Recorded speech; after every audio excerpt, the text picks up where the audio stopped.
2025, we signed 721 records. Of those, 131 of them went top 10 on Beatport. We did workshops with the biggest labels in the industry: Anjuna, Monstercat, Nightbase, Insomniac. And I'm gonna try to distill all the information, everything we learned in this short YouTube video. The first thing, TikTok and Instagram are where your fans are, whether you like it or not. A recent study was pretty conclusive. The #1 and #2 place where current day fans are finding new music is TikTok and Instagram. Now, you probably don't find new music there. You probably find new music on your favorite radio show or at a festival or scrolling through your favorite Spotify playlist. But you're in the game. You're a producer. The average fan, they're not doing that. The average fan is on social media and they hear something they like, and that's how they discover a new record. So you have to be on these platforms putting out your stuff. I just heard this interview with Alex Warren. If you don't know Alex Warren, he put out this record this year called Ordinary. It was like the biggest song of 2025. It went #1 in like 30 countries. It topped the charts globally for 10, 15 weeks. But before the song even came out, before anyone started to recognize it, he posted this record over 120 times on TikTok. Yes, I'm being serious. He posted it over 120 times on just one platform. Some of you watching this have maybe never even put out 10 posts on any music in general. This is something you have to be doing now. We just had a student get signed by Ultra Records, and they got discovered by Diplo, and all of that happened because the song started out gaining traction on TikTok and Instagram. Look, you don't need to do silly dances or do any cringy trends. That's not what this is about. This is about putting yourself out there as an artist, pumping your music, allowing it to be discovered. You need to go where your potential fans are, and whether you like it or not, they're on these platforms.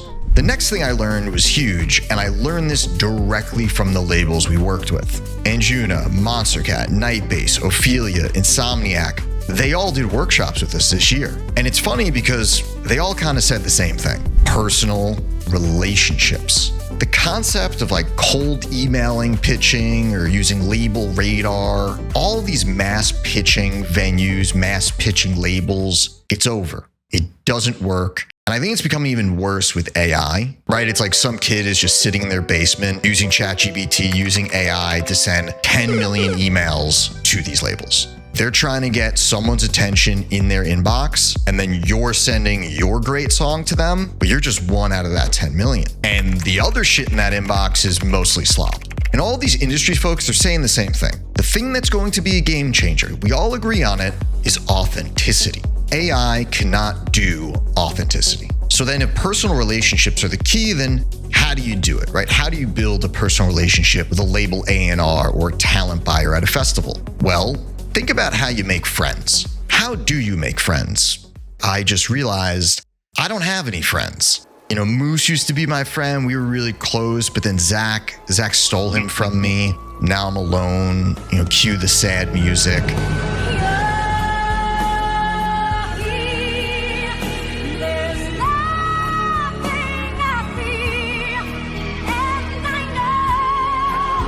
But no, come on, let's be serious for a second. Think about when you were a kid. How did you make friends? I know how. You saw someone on the playground and they just got a Pokemon backpack.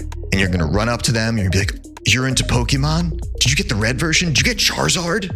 And that's how your friendship's gonna start. You don't just run up to someone and say, "Hi, I wanna be your friend, sign my record." So stop doing it that way with networking. When you see someone from a label or an agency or a management group, and they're posting about their favorite football team or their dog or literally anything, and you connect with them on that. I have students that got their deals because they said something nice on Instagram to someone at a label about their dog, and they connected on the dog. Relationships are all about you giving. And it's honestly the easiest thing in the world. It's not about you asking for stuff, asking, "Sign my record, let me play your show." It's about starting out by saying, "Hey, I also love this thing that you're doing. That's incredible." Or, "I like what you guys are up to over here." Or sometimes, "How can I help?"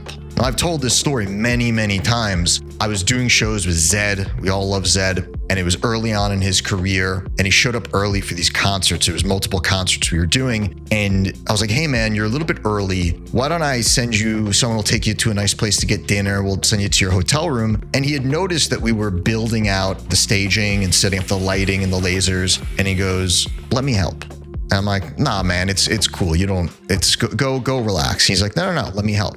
And I shit you not, this kid drops his luggage, goes up to one of my guys, grabs a hammer, and he starts helping out. Oh my God, everyone loves him. Forever. We love that guy. We love you, Zad. Ivy students right now, Nar and Parker Page, they're getting pumped out by Ma P and Diplo and all these folks. Nar started out by helping some of these companies for free, working as an intern, or just helping where he could. That's what it's all about. By the way, I want to clarify something. When I say that we signed 721 records this year, that's not me. That's our school. That's the collective of our students. It's their success. We just help them. We open the door. We guide them. We're the coach, but it's a team. And they're doing the damn thing. You know, this past year, we've had people on EDC stages, Tomorrowland, Ultra, every major festival. If you'd like to apply to be one of our students, I'll leave a link below in the comments. The next thing I learned. So I mentioned AI before, and it's the big topic. I learned in 2025, AI is not going to replace you. It's going to maybe be a tool.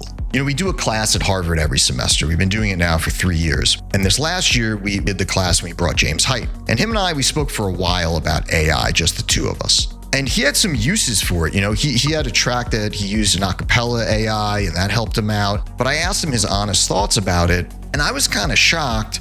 But he looked at me and he goes, honestly, it's not that good. Like Suno and some of these AIs, you know, yeah, to an average person that can't make a song, oh wow, Suno's great. But to us, it's not that good, and you know that, and it's because AI has no taste. You see this with ChatGPT and the AI image creators. Sure, they can make any picture or any video at this point, but it's like soulless. Can AI be a useful tool in your toolbox? Sure. You know, it can help you with some cover art. It can help you maybe clean some stems for your vocal, but I don't believe it's going to take your job. You know, we were talking a lot about how iTunes and iPods were in a similar way seen this way in the early 2000s. Even back then, 20 years ago, people were like, oh, this technology is going to replace DJs and performers. And there would be a joke. People would literally say, oh, we can just plug in an iPod, right? There's this new thing called Shuffle on iTunes. And hey, Shuffle 20 years ago, it was a revolutionary idea. But people were really concerned that the performer would get replaced by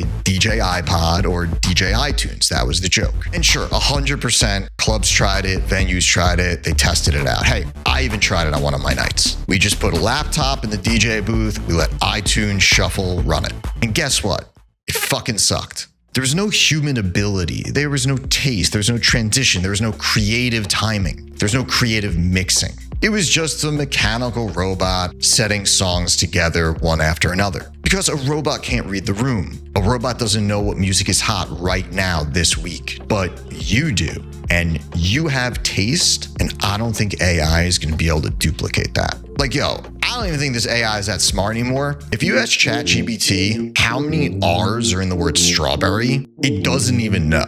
As I said before, I think some of the tools can be helpful in your toolbox. I don't think it's going to replace the job of a DJ producer. Now, if you want more tips specifically on music production or music branding, we have this algorithm. It collects all of our videos. It's going to show you specifically the one that you need to watch next. We'll see you in there.